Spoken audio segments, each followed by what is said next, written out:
In 2004, a journalist named Arindam left the urban center of Calcutta for the remote Sundarbans. His assignment took him 15 hours away to the Shoshmikhali Forest outpost, a journey requiring a complex relay of trains, buses, and river ferries to reach the edge of the wilderness. He arrived with two tools, a mechanical 35mm film SLR and a silver digital point-and-shoot.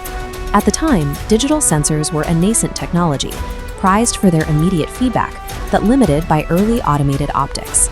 On his first night in a tidal creek, the environment proved nearly impossible to photograph. The dense mangrove canopy blocked all ambient moonlight, leaving the forest floor in a state of total darkness. While standing in the blackness, Arindam heard a rhythmic scratching against a tree nearby. Unable to see the source, he aimed his digital camera blindly into the dark and fired several frames in burst mode. Reviewing the capture on the tiny LCD screen, he saw a distorted, dark silhouette standing among the mangroves, a figure that had not been visible to his naked eye. This evidence sits at a dangerous intersection. We must determine if this is a genuine recording of the supernatural or a predictable artifact generated by the hardware limits of 2004 sensors and the effects of human fear. In the high mortality zones of the Sundarbans, residents have long used tiger demon myths to explain the constant, invisible threat of predators. Investigating the ghost in Arindam's camera reveals that the image is a byproduct of two distinct explainable factors. First, we have the optical physics and hardware limitations inherent in early digital photography when deprived of light. Second, we must account for the local belief systems of Bon Bibi and Dakshin Rai, which function as a psychological defense mechanism against the trauma of living alongside apex predators.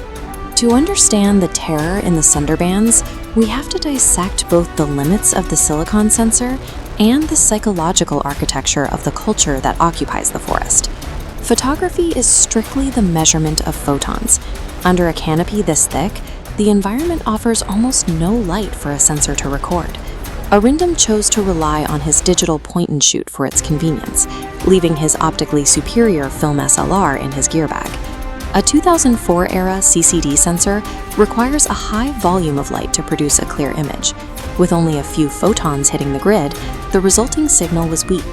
The camera software automatically amplifies this signal, introducing random, colorful static known as digital noise.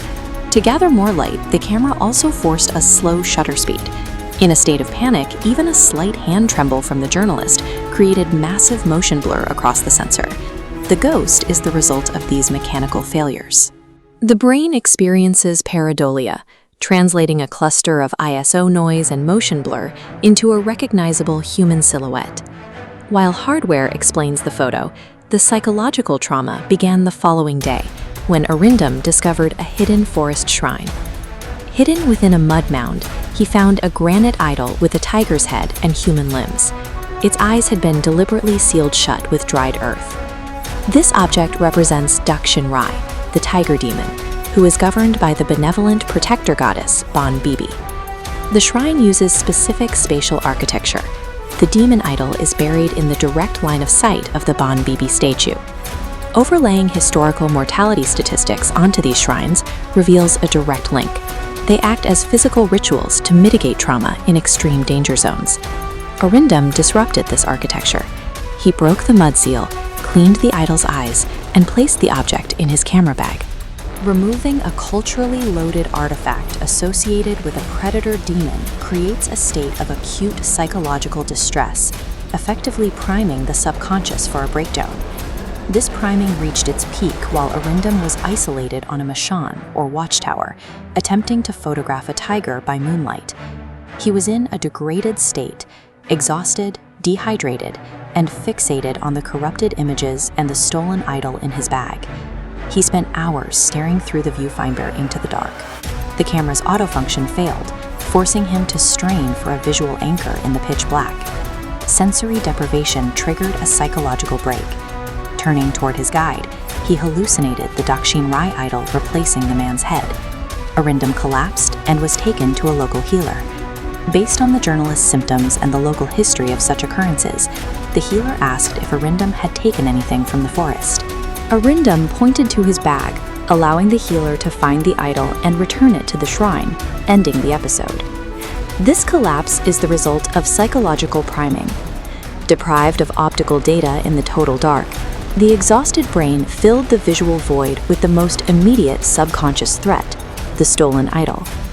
The events in the Sundarbans demonstrate how optical failure and acute psychological stress can manufacture a perceived monster.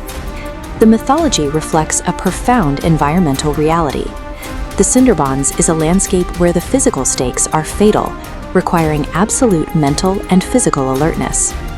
While a digital camera records scattered photons, local folklore records generations of survival data. Documenting extreme cultural landscapes requires recording both the physical light and the psychological architectures that facilitate human survival.